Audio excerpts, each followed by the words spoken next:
Welcome in the ring to each and every one of you. How are you guys doing this evening? How are you, folks? How are you? How are you? How are you? Share the live. Smash that emoji button as well.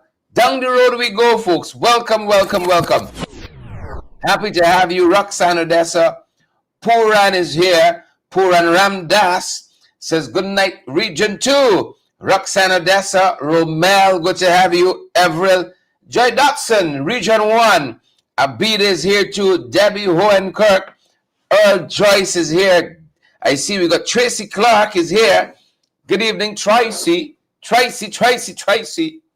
Charles Nelson is here. Angela Jordan. Angela, I thought of you just recently. Good to have you in the live. Evelina Whitaker is here too. Good to have you. Good to have Marcus, June Odessa Marcus, Roxanne, Cheryl, Gavin, and all the folks who have not had a chance to touch base with. Yes, you from the East Bank, Collagen, is it Collagen? You from Diamond, haven't had a chance to touch base with y'all. Apologies. Don't murder the eye. I just been trying to make myself useful to the movement, Monica. Lex Barker, Region 1, Port Kaituma is in the house. Good to have you here, Lex. Trust you good. All right. What's the temperature on the ground there, Lex? Tell us something tonight. You got to ring the bell by Lex. Good to have Lex on the live. Lex is always looking out for us, ensuring that we got a valid and credible information. Good to have you on, Lex, and Sheena, and Chisel, Chippa, Bradham. Good to have you there too. Good to have, I see Robert London is here. Edward Brooms. Where who me? Elise and Marlon. Annette Cummins. Good to have you. Sandra Hanover, Auntie Sandra. Good to have you there. Tessa Haywood and Yonet. Bonita. Good to have you. Myrtle, Lynette, Diane. Folks, you all are so many. 600 plus of you. And we just a couple minutes in. What is it? You see this social media thing? Some of y'all know y'all lock and holy. You know, at this point, my wife, her phone is fused to her hand. That's my belief. Oil and sleep. You know, the house could be shaking. This girl from Region 6, Region 5 would move. From Yeovil, she would move from 28. You know? But you try to take the phone and say, hey, what's up? Social media, some of y'all are addicts. Good evening, folks. Happy to have all of you on with us. Some of you are addicts. You know yourself. Good to have each and every one of you here. And as we begin tonight, that is what Georgetown Finance tells us. The social media had a big impact on the last election. Yes, the last election, we're still trying to come away. We're still trying to come away from that last election. My God, where's my meeting? But it won't let us go. Folks. Smash that emoji button. Please and thank you. Don't have me out here looking tin. What is it? Don't have us out here looking tin. Don't do it. God damn it. Don't do it. Happy to have each and every one of you here with us. Let us begin on that high note. MP Georgetown Finance talking with Eden Corbin, a Nation Watch, just over the last weekend. Said, this thing here, the TikTok.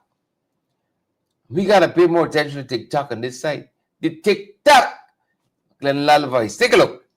Take a listen as we begin. Social media is being credited with a shift in local political support. Some politicians point to the instant gratification. Eden Corbin, a young member of the People's National Congress Reform, recently made an interesting observation. Point where you can have somebody like Dagi who has an interview at the same time as a vice president of a country. Here you just have a social media entertainer, content creator, whatever you want to call them, and you have the vice president of the country on the other hand. They're both occupying the same platform and at the same time, but the social media influencer such content creator is attracting a larger viewership. Director Finance attributes this phenomenon to the instant feel-good moment. And that's why TikTok is one of the platforms that you see is more used by young people because it's fast. You just keep scrolling, and sometimes you say mindless scrolling. Just keep scrolling. You find a couple second entertainment here, a couple second entertainment there, but it's more sensationalizing every single thing. And as politicians, we've got to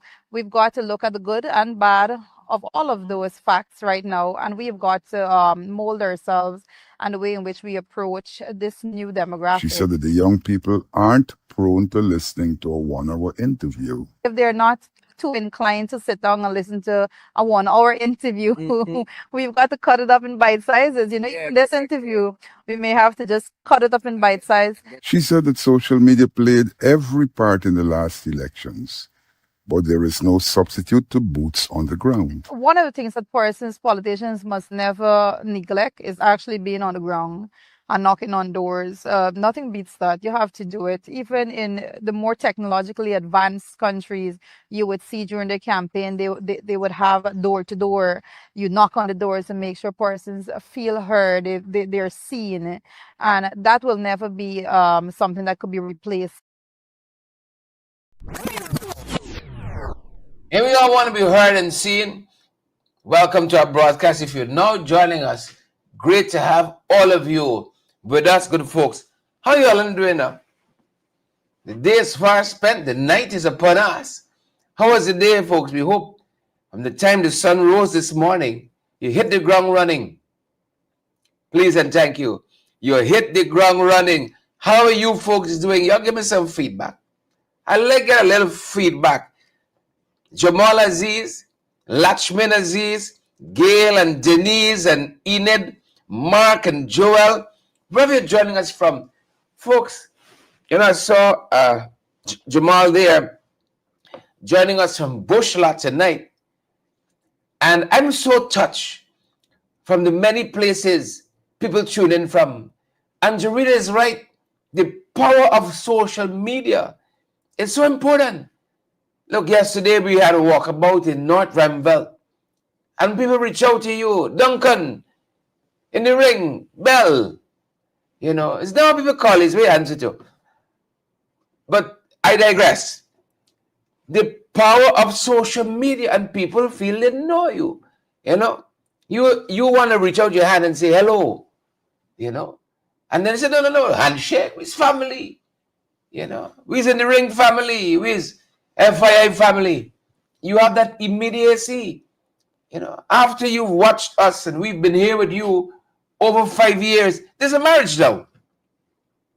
This is a marriage now. Jermaine Griffith, Melissa Jonas, hope I'm calling it right, Mitz Shortest.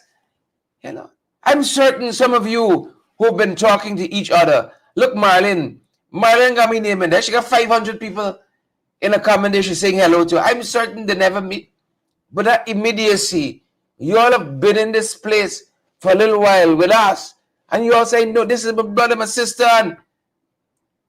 And some of you message each other privately and you all strike up friendships. They might outlast the show. So that is the thing, self.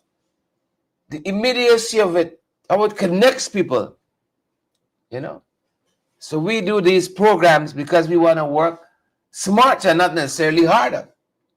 If we had to go and knock on doors, we could knock on 1,200 doors. Over 1,200 of you already on, even though it's not reflected in the emojis. We'd be tired. We couldn't do that in an hour. But that's the thing with social media. Boom, boom, boom.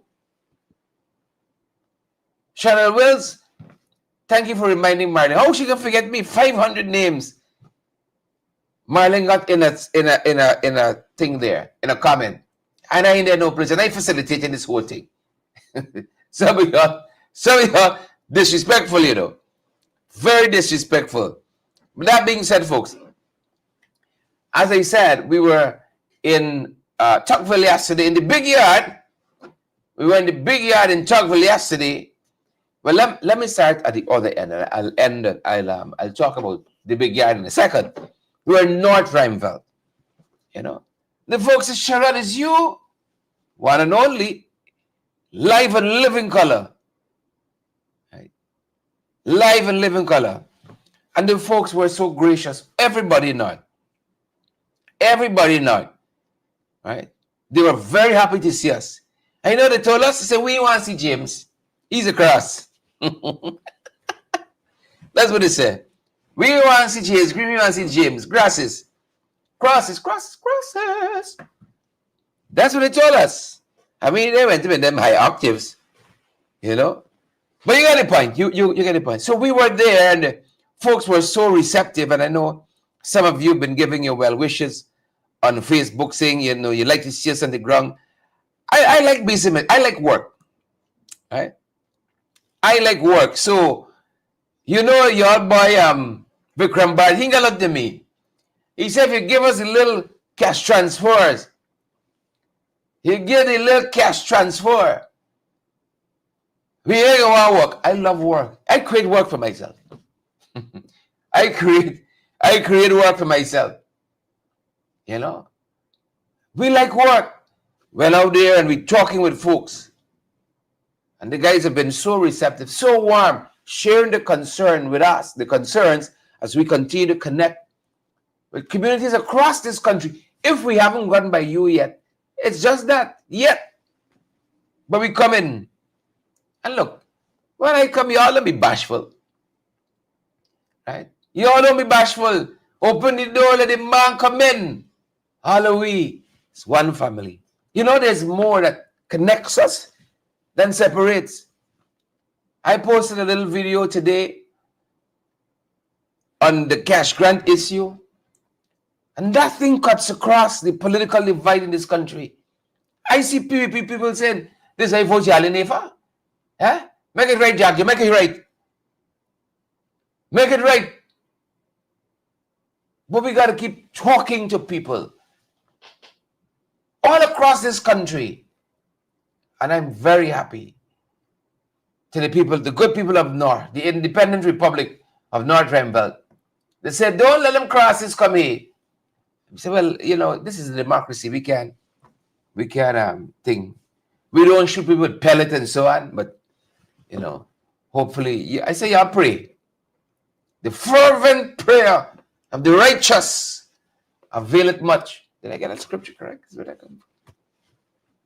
Wednesday night Bible study. The fervent prayer of the righteous availeth much. Yeah, pray them out, man. Yeah, pray them out. Pray sound them. Yeah. So we were there, folks, in North Ruimveldt. And like I said, we also were there. We were there in the big yard in Tuckville. Been there before. We got to go again. But the folks told us the kids needed some supplies for school. And we were too happy to be able to, as we say in the Christian community, be a blessing to them. To be a blessing to them. In this way, so we had those bags, got some books and pencils and so on inside of them. And the kids were just too happy. You know, I want to thank the folks who pulled this together for us. Thank you. Thank you. Y'all take a bow. The folks who pulled this together for us. Y'all are the real G. Right? Y'all are the real G. Or is it the real H? Or is it I or the K? I think it's G. Y'all are the real G. Ring the bell one time for all of you. Y'all are so beautiful, man. So beautiful. Y'all are so beautiful. Thank you. So the folks were there. And we had also in the midst our parliamentary lead, Terence Campbell, the beautiful Terence. He's a beautiful fella. He's a good fella. I'm channeling Trump. Beautiful Terence Campbell. Beautiful Terence Campbell. You know. But those people need help. The problems that we find ourselves in as a Guyanese people, We ain't just see the thing and walk in it. I need help. We need help. You know. And so we stretched out a hand to them. I told you, we posted that video this morning about the cash grant. And it just took off. I saw over 400 shares, over 70,000 views. People are hurting in this country economically. And I didn't do it for that. I did it because I want to lend my voice as a citizen, as a member of the National Assembly, to the issue. As is all of your democratic right to turn your phone on yourself and say, look, I'm fed up of the same thing over and over. But I doubt all of you can do that. So we can't even share the life how we apprehensive about what them boys can do. But you're all leaning on us for that little courage. As I said, we had the beautiful, the brilliant, the opulent, the wealthy Terence Campbell. He's gonna victimize me for saying that. The wealthy Terence Campbell, he was with us yesterday. And he spoke to us about what really and truly took the team. He's our parliamentary lead. What took the team into the big yard. Folks, Terence Campbell, Dr. Terence Campbell. So during an outreach, I think it was over the weekend, Delon Carter, one of our candidates, along with other representatives of the APNU, were in this area called the East La Penitence Housing Compound. And they identified a need. There are a number of kids here, 33 kids, and you can see them, as you walk around. And they identified a need for school supplies for those kids. And so we responded this afternoon with book bags and some writing pads inside and so on, school supplies to the kids. This is a continuation of our mission of the APNU to bring assistance and help to our communities as we engage with them. Thank you. Yeah, it's a beautiful thing to be able to help people.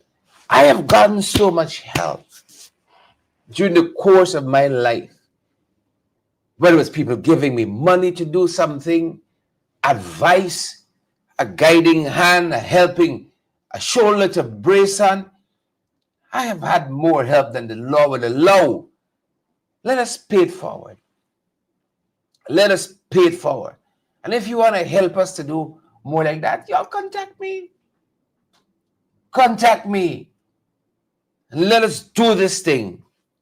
A lot of people in this country, thousands, hurting economically.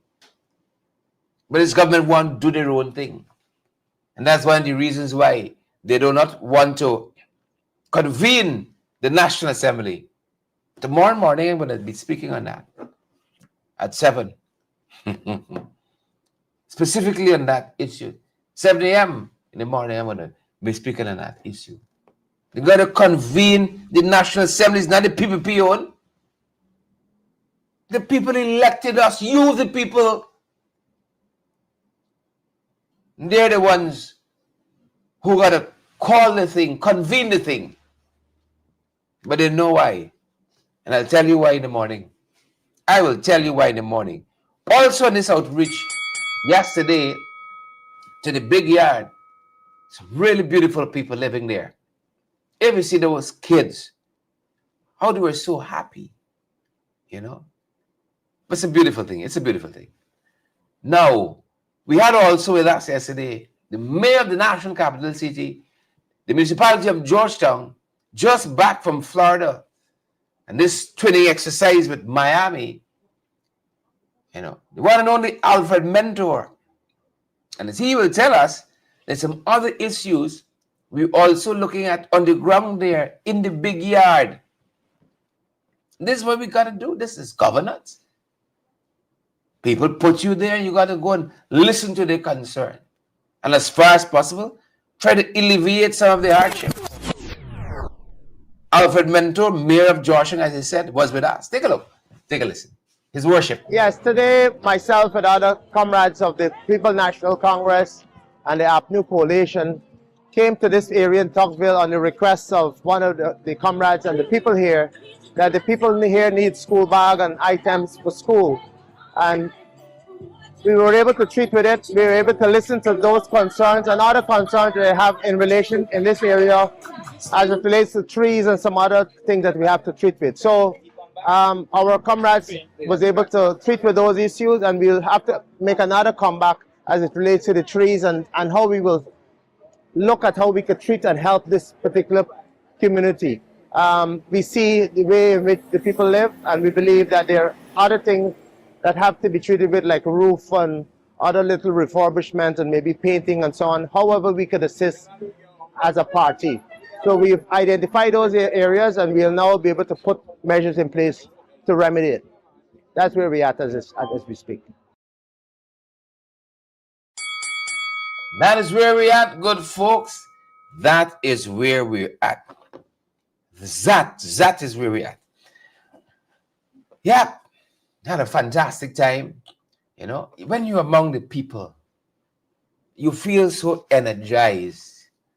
Right? I do this because I understand that you all need a valid and credible information. If I could do it from there, you know, live and in real time, but oh Lord. The internet been acting up these days. Or a lot of people complaining today. The internet has been acting up. Acting up. Now let's turn our attention to some other issues. What's happening with Win, man? Win trying to get a win, taking credit for things that they didn't do. I saw the big post, even an article in Kaicho that says, oh, they were the ones who were able to go to Linden and Bosai in Region 10 and help to negotiate this 7.58% for the Bosai workers. You see, when you read the fine print, it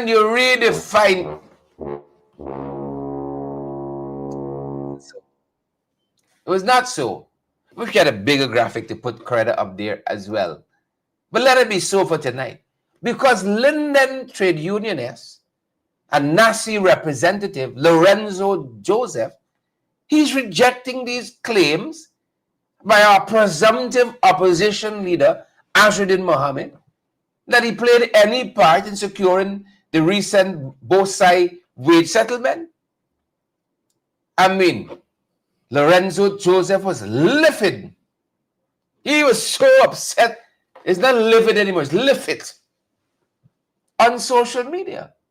He said that Mohammed did not contribute in any way possible to the outcome that granted workers a 7.5% increase this year and an 8% next year. He just run out and said, it's me? I mean, we used to have some, you know, a gentlemanliness about this kind of thing, but is that how we do it? Joseph went on to insist that attempts by Mohammed's Reinvest in Nationhood party to claim credit amounted to a blatant attempt to take glory for the success of the bauxite workers. That is what the union representative said on social media. And then he went on. He emphasized that instead of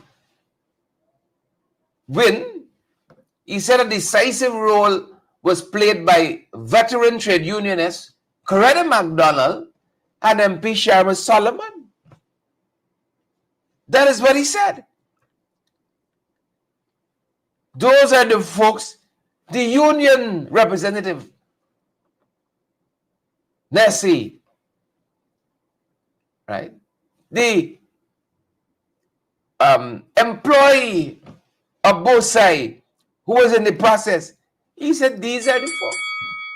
He said, Sharma, creating McDonald's. Nothing is secret anymore. Nothing. People used to be, you wouldn't dare. But now people push the envelope on everything. On everything.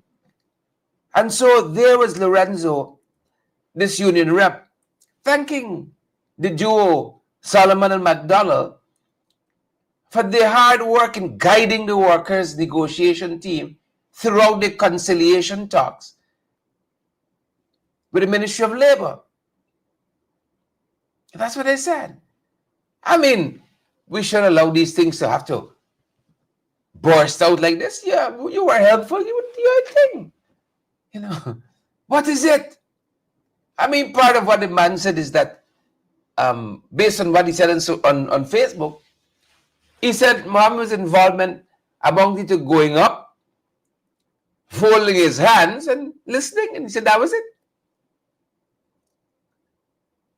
If that could have solved problems, man. You know, let me solve the Gaza. Let me solve Ukraine. You know, let me solve some problems for those folks in the big yard.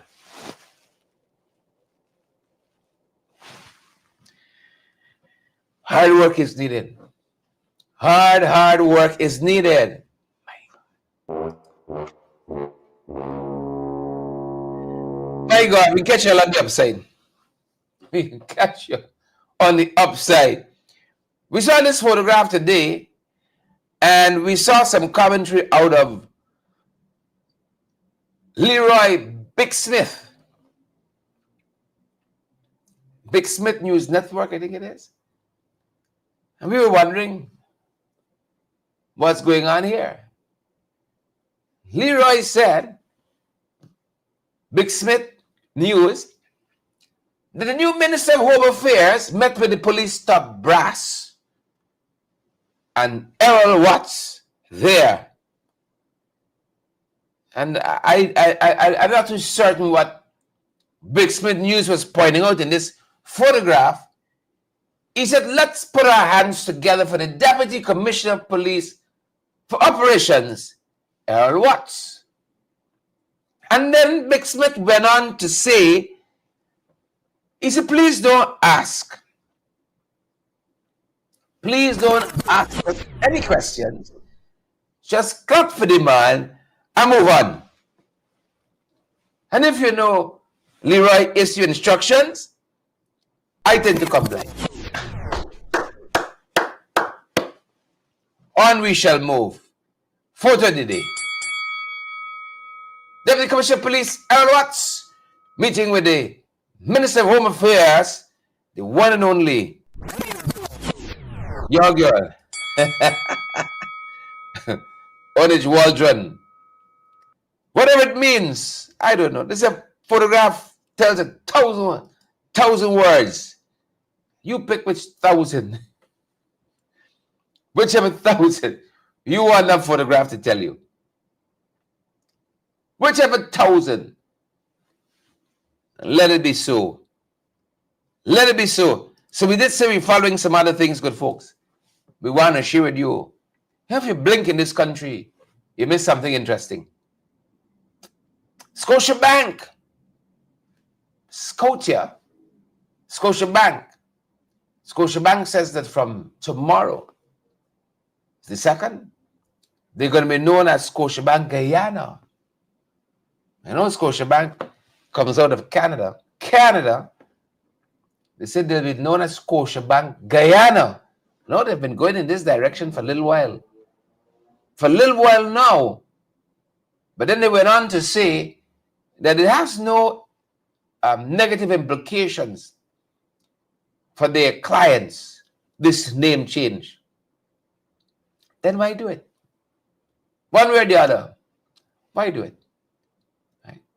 Maybe it is that they're changing hands because they've been on this for a little bit. They've been on this for a little bit. But they insist. This doesn't impact the bank and their customers, their clients in any way. People say that. we'll take them at their word. So there's no impact to customers or to staff. Let me stick that extra piece in. To customers or to staff. Bank of Nova Scotia will now operate as Scotiabank Guyana from November 1. You see? It's coming back to me now. It's coming back to me. From November 1. Bank of Nova Scotia. So you go, you see the signboard changes. It's like they moved the bank. Bank of Nova Scotia is now Scotiabank Guyana. Please and thank you. From November 1. November 2nd is my youngest son's birthday. He turns 5, and then my wife and I celebrate an anniversary the same day. But it's always about him. Precocious little fella. Precocious. Precocious, I say. Scotiabank is on it. Guyana has kept its tier 1 status in anti-trafficking ranking. But it's only resulted in the FBI coming and warning them, we don't only want arrests, convictions. Remember we spoke about that? We don't just want arrests. We want conviction. And this is several consecutive years. We've met this tier 1 status. Several years. Right? Waldron, Minister of Home Affairs, she says that the ranking reflects government's comprehensive approach, which includes safeguarding vulnerable groups. You talk about the FBI come and sway their life away. Nonetheless, safeguarding vulnerable groups, intensifying inspections in high-risk sectors, and raising public awareness, prosecuting offenders. We're told that Guyana partnered with civil society groups and foreign governments. And we're being told, as well, like I said, remember the FBI came, that it is recommended that Guyana further strengthens itself in the area of prosecutions, not just arresting people, prosecutions and convictions, especially in the area of child trafficking cases, especially in that area. Yeah. Now, we're being told, the powers that be, they'll want to tell you, oh, so 5 years we have been getting tier 1 status. They left out part of it. They leave out part. Is this a good thing we can read and spell for ourselves?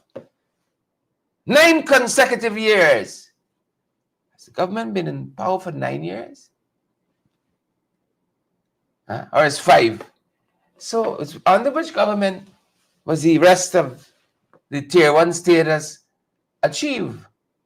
Remember, Waldron says it reflects government's comprehensive approach. We didn't do nothing. Apparently. We didn't do anything. Folks, we did a couple things. You hear me? We did a couple things, and we did a couple things right. I mean, it's not a couple, like 2. Many things we did right. We got a couple things wrong. I apologize. We apologize. We got a couple things wrong. You know? Should have fired a long time. Left James with the pellets. We got a couple things wrong. We're allowed. We're allowed. Alas, I digress. We got a couple things right.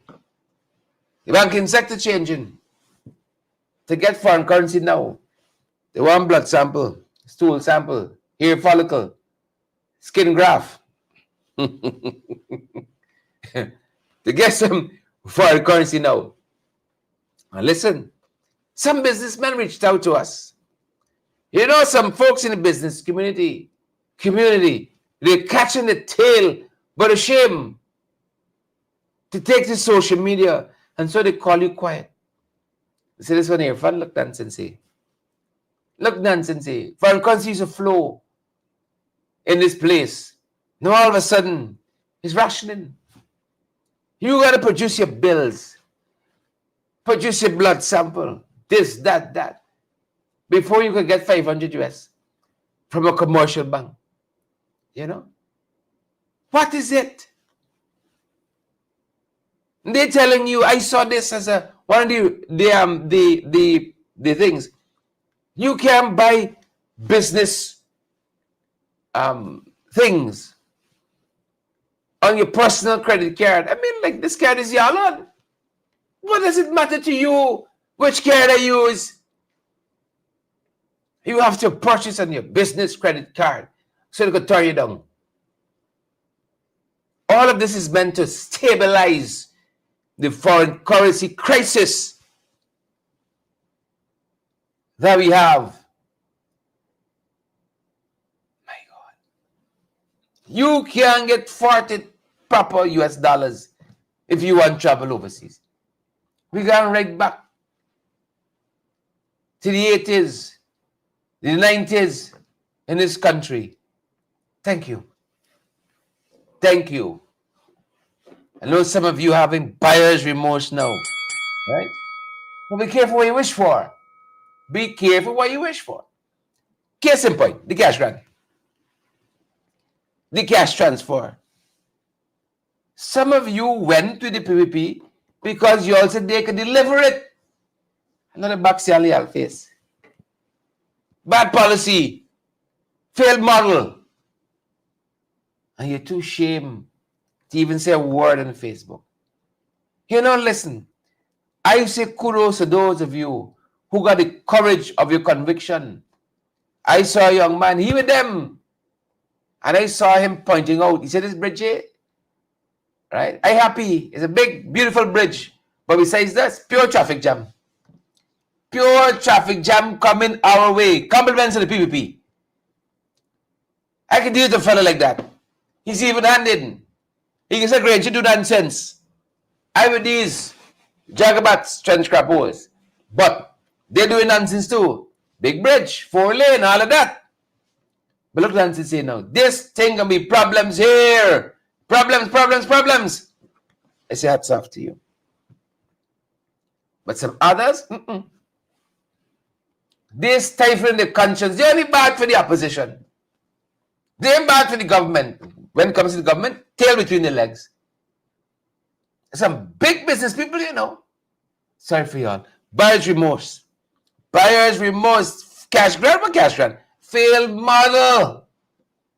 That's one of the points. The Working People Alliance raised today. You know, WPA was the first party who I heard expose this thing with cash grant. And them boys laugh WPA. Oh, you can bankrupt this country. This. Even in the first 2 years of the PPP, Irfan ridiculed what this nonsense with cash grant. You know he carried on as a fifth gear.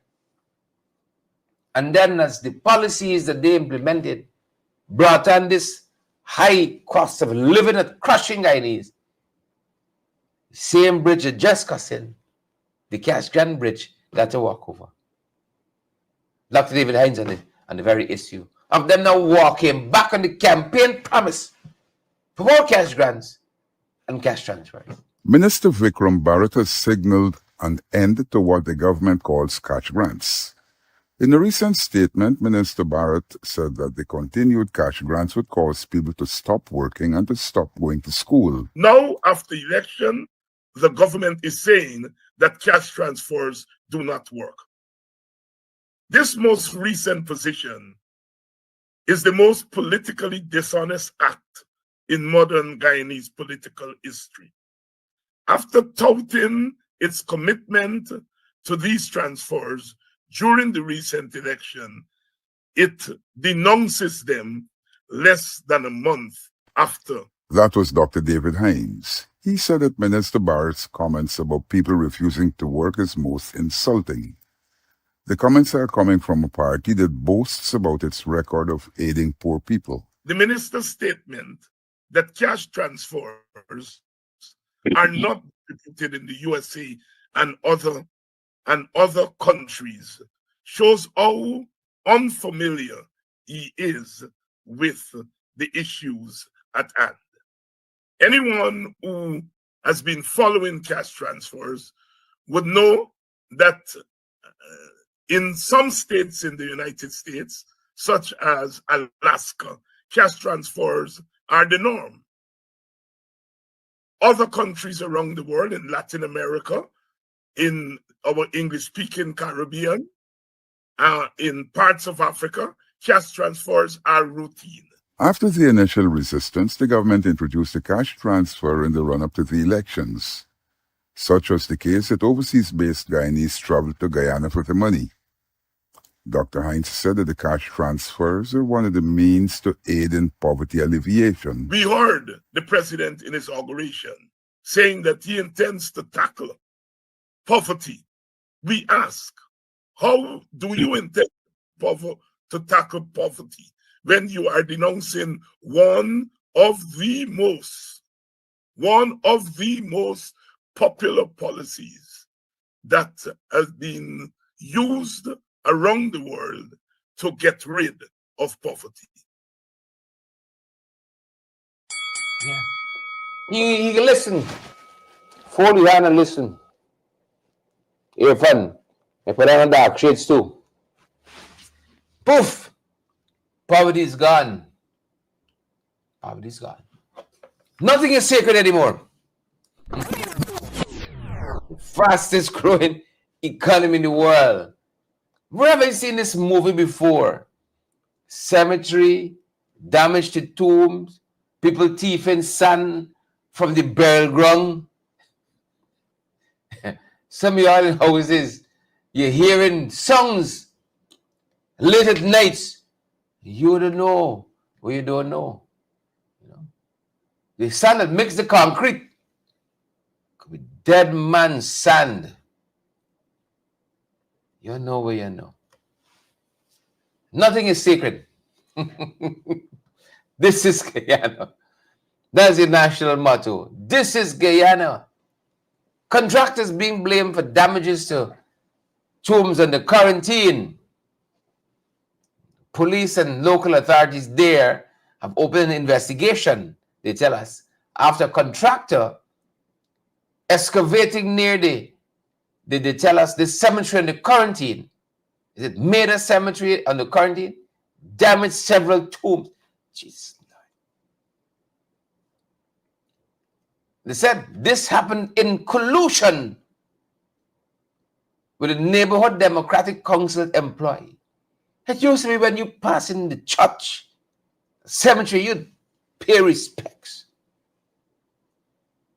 People don't care about those things anymore. Buried my grandmother a couple mornings ago, and a colleague called and told me, he said, your grandma not a guard long. I said, what do you mean? He said, this cemetery here, tell me if you ever heard this. He said, this cemetery here, whoever last come in got a guard till the next person come in.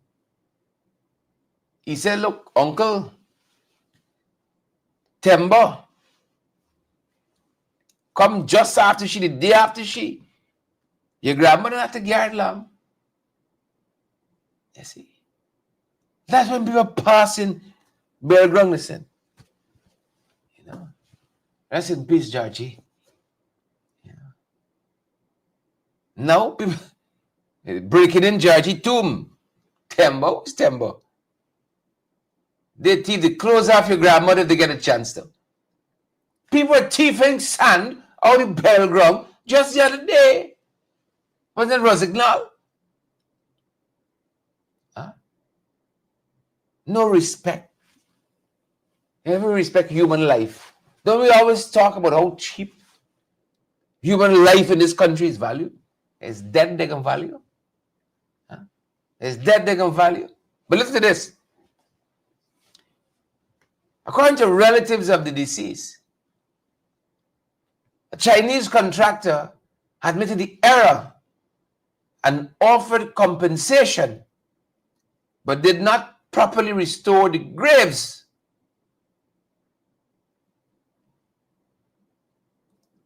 These things must be dealt with delicately.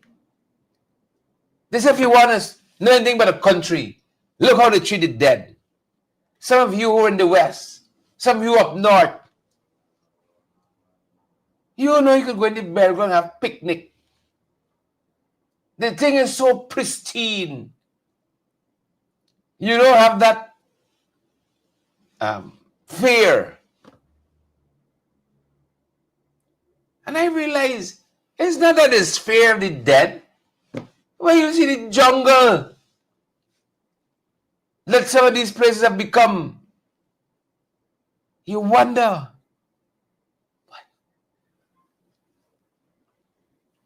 You understand the nature, quality of a country, how they treat the dead. We understand who we be.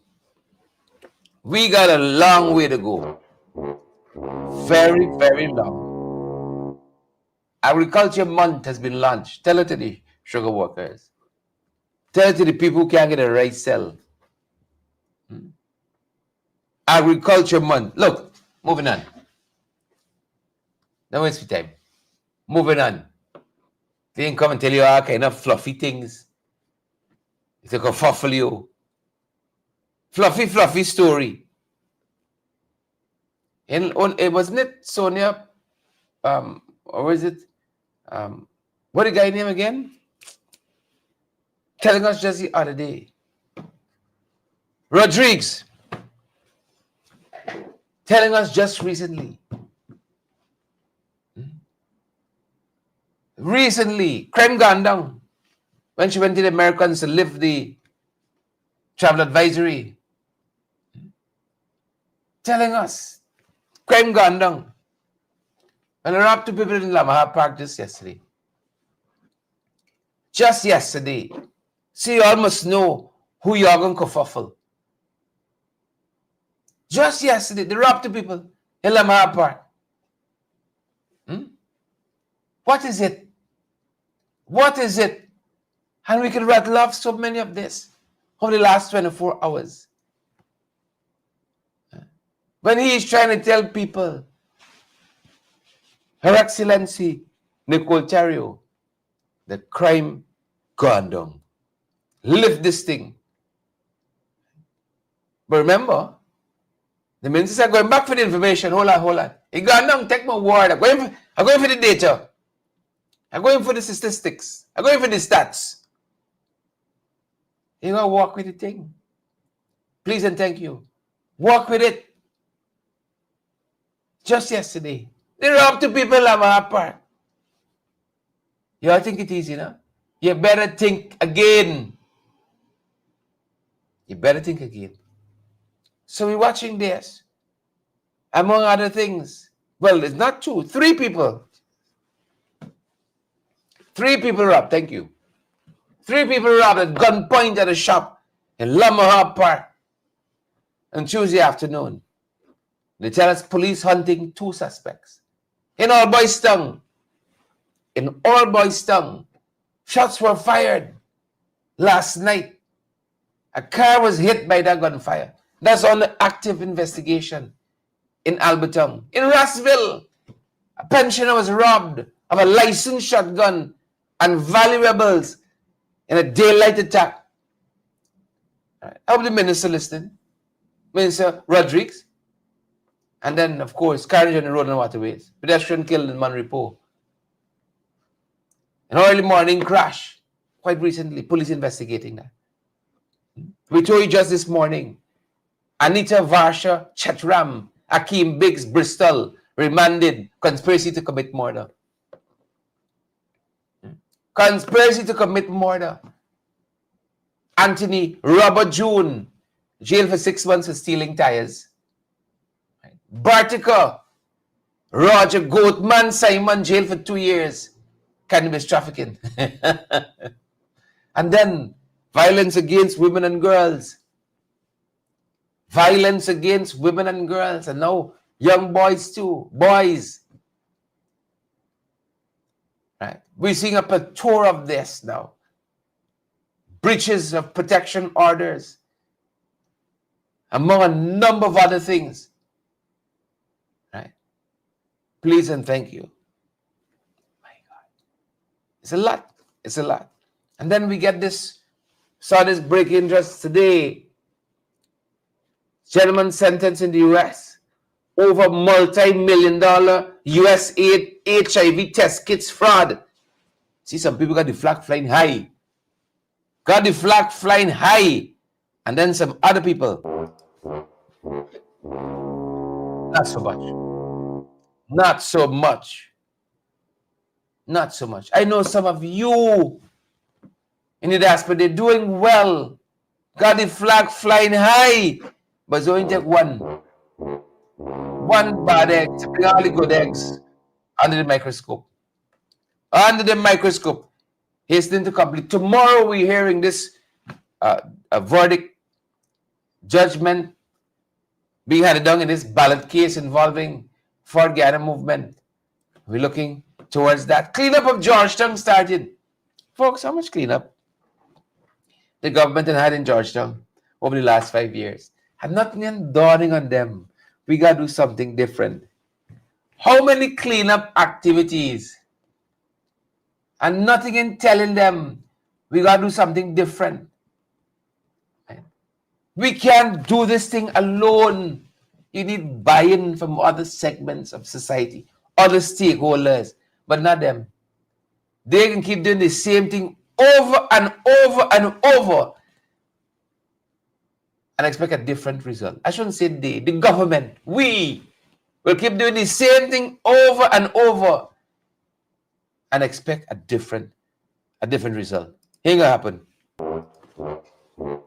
Ain't gonna happen. We see this movie before, then 2 more mornings. Why is that? You know why? Because systems are not being allowed to work. You circumvent City Hall. You don't have the sustainability built into that program. And by the time you clean up tomorrow, next week, right? All the folks passing through Georgetown, not just Georgetowners like me. You know, some of us living here too. Carried right back there. We got to do a public service announcement. Educate people about the environment. Stewardship, environmental stewardship and all of that. Bring in City Hall to do their part. But circumvent them, I think a one-day cleanup can last for the next 5 years. Well, y'all can get it right. One way or the other, they get it right. But if y'all even want to convene parliament, in City Hall, y'all can talk with. Elected officials have not been sworn in as yet for the election that happened a month ago. Is the city and sustainability they can worry about? The highest legislative authority in this country is the National Assembly, the Parliament of Guyana. And they don't even want to convene the sitting of the National Assembly. This is the same PPP from the last 5 years. We see this movie before. We've seen before. You know, Dr. David Hines spoke about this very issue of Parliament and the convening of Parliament just today and the implications. Tomorrow morning, I'm going to share some of my thoughts at 7 o'clock. David Hines, he has the closer for us today. Take a look. Take a listen. Co-leader of the Working People's Alliance, Dr. David Hines, sees the government's delay in convening Parliament as a means of imposing the will of the People's Progressive Party on the legislative branch of the government. He said that the government didn't hesitate to swear in his cabinet. Why a different standard for the National Assembly? Why is the president holding up the work of the National Assembly? The answer is simple. The schedule of the National Assembly is controlled by the executive branch. It follows that just as the executive branch has become the creature of the ruling party, so has the legislative branch. He said that the PPP has already exhibited its control on the judicial branch by failing to confirm the appointment of the 2 highest members. What we have in effect is executive supremacy underpinned by paramountcy of the party. This is a sure recipe for autocracy and one-party rule. In the circumstances, WPA calls on the government to convene the National Assembly without further delay. He said that his party is calling for constitutional change to remove the management of the legislature from the executive. Strict separation of powers should be explicitly enshrined in the Constitution. Experience has shown that more often than not, our governments have scant respect for the letter of the law. Dr. Hines said that there should be a statutory date for the swearing in of the members of the National Assembly. Further, parliamentary sittings should be statutory and not left to the whims and fancy of the executive branch of government. The National Assembly and the Parliament represent a co-equal branch of government, which should not be imprisoned by another branch. All right, that being said, that's our time, that's our program. Thanks for joining us tonight. Linton, Angela, Lorraine, Wilma, Sandra, Mark, Audrey, Colin, and all the others joining us tonight. Over 3,000 of you joining us live tonight. We're privileged, we're touched. That being said, folks, have a fantastic rest of the evening. We're going to see you guys right back here on our next podcast.